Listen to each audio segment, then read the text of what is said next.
Hey there. I'm super excited to be here with you today. I was reflecting on this quote. My mission in life is not to merely survive, but to thrive, and to do so with some passion, some compassion, some humor, and some style. That's a quote from Maya Angelou. Have you ever heard of Maya Angelou? A prolific writer, beautiful heart and soul. And today that leads me into talking about our third chakra and that energy center. It's such an incredible workhorse for us, because it's involved with helping you do everything that you do. And unfortunately, in the metaphysical community, kind of got a bad rap. It's known as the workhorse, the power center, the will center, or the control power center. And so it's located just below our breastbone, in the upper or lower chest, and it affects the adrenals, your pancreas, your liver, and your kidney. So, it's almost like when we talk about it as a power center or control center, it's kind of like a negative term, because that sort of alludes to the fact that maybe you're a control freak or, oops. We got a, what do we call it?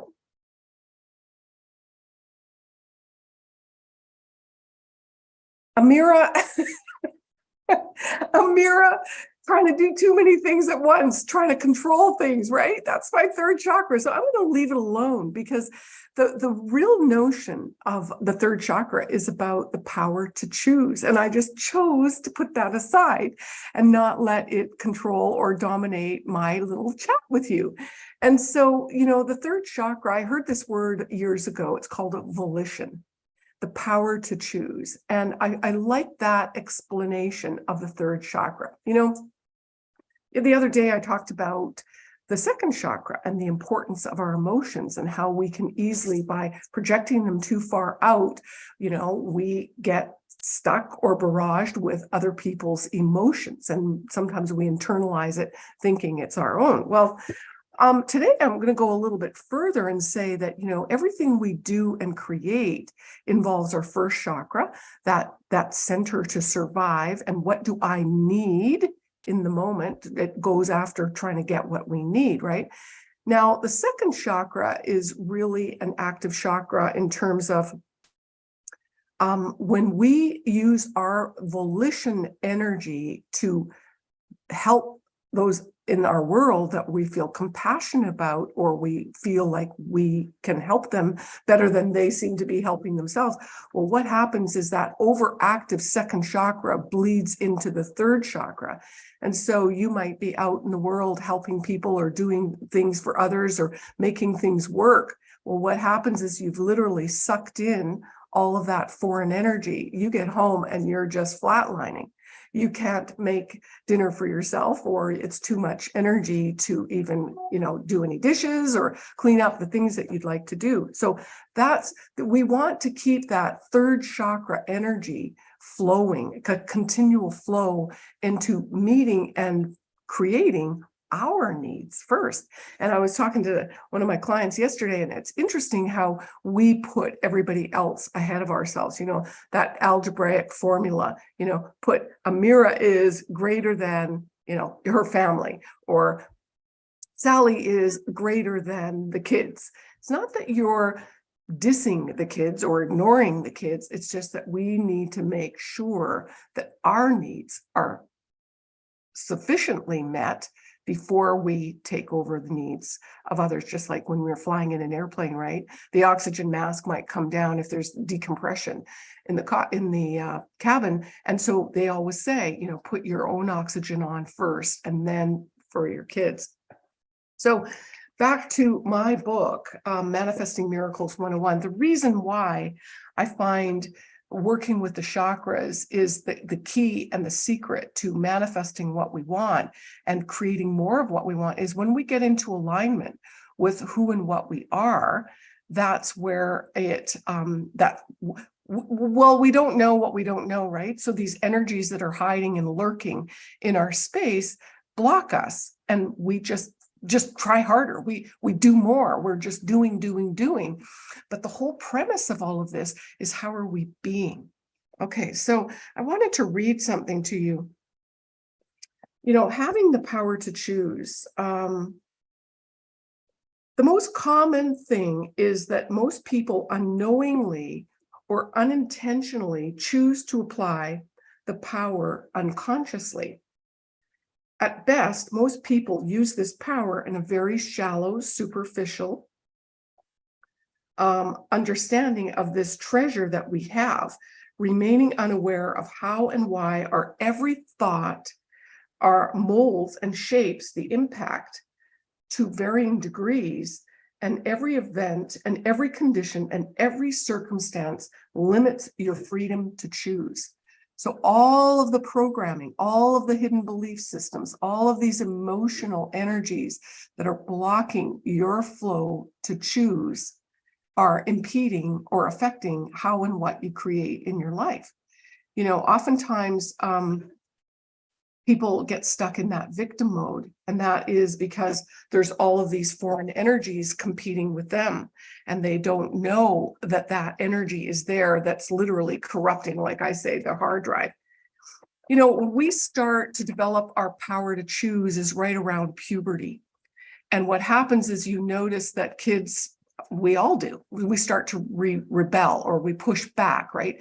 If mom says that you got to clean your room and you want to go play soccer, for instance, then you are going to push back, right? And until you realize you got to clean the room in order to get what you want. But there's this whole tug of war going on within ourselves of trying to have our needs met and resisting the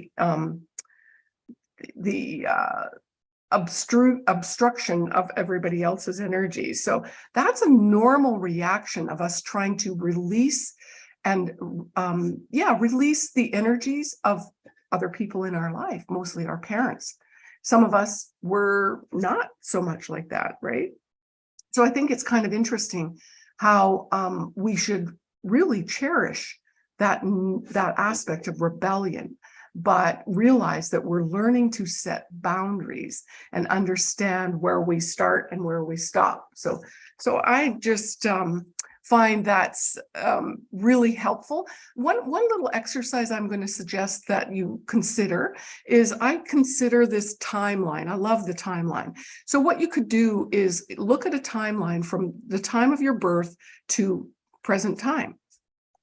Now, what happens is this energy called competition will come into our energy field, and that's where we find this push-pull dynamic going on.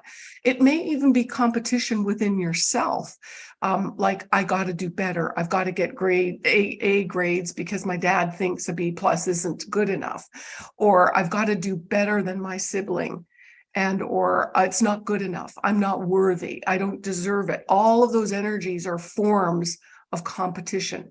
So if you just visualize a timeline and just have these little red dots show up on that timeline, exactly where you've got this energy that's interfering with your own power to choose in the third chakra.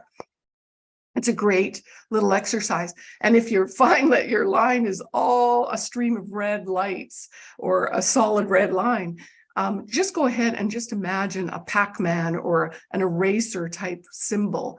And you could just drag that symbol all along from birth to present time, collecting up all of those little red lights. And then just go ahead and poof, pop that little symbol that you have. So it's a quick and easy technique to begin. Again, in my book, I've got lots of techniques to show you and guide you through the process. But it's when we have the support, when we have a system, when we have a specific strategy that keeps our feet on the right track to then move forward consistently, that is where we get the lasting results. And that's what I'm here to help you do. So I guess with the technology, I kind of got off track. So if you're listening to me this far, I really appreciate it. Give this video a thumbs up if you like it, if the material speaks to you. My name is Amira Hall, and we spent the last 23 years helping myself first and others how to create what they want. And even if you don't know what you want, we get to start clearing the deck so that you can create and have what's in your heart of hearts and coming into alignment to be, authentic and being yourself with all of that glory. So with all of that, I really love helping people. We can turn our pain into our power, turn it into profit to manifest what we want. That's the secret, how to get to and clear out all that energy that's hanging below the waterline of, let's say, an iceberg. We want to move that out in a gentle, safe way to then shine bright. So I am cheering to your shining bright today. You can find a link in the description for my Stress Buster, which is a quick and easy, get it done, start getting into the mode of clearing your own energy. And I call it an energy shower. So it's a great first step for anybody that wants to just feel different, feel happier, feel more alive, more energized, whatever that need that your first chakra has. And however those emotions are stuck in your second chakra, we can punch them out and start realizing, what you really want. And no, I don't want to do that, and setting some healthy boundaries for yourself. All right, I'll see you for the next video tomorrow. I'll talk about the fourth chakra in the center of the heart. So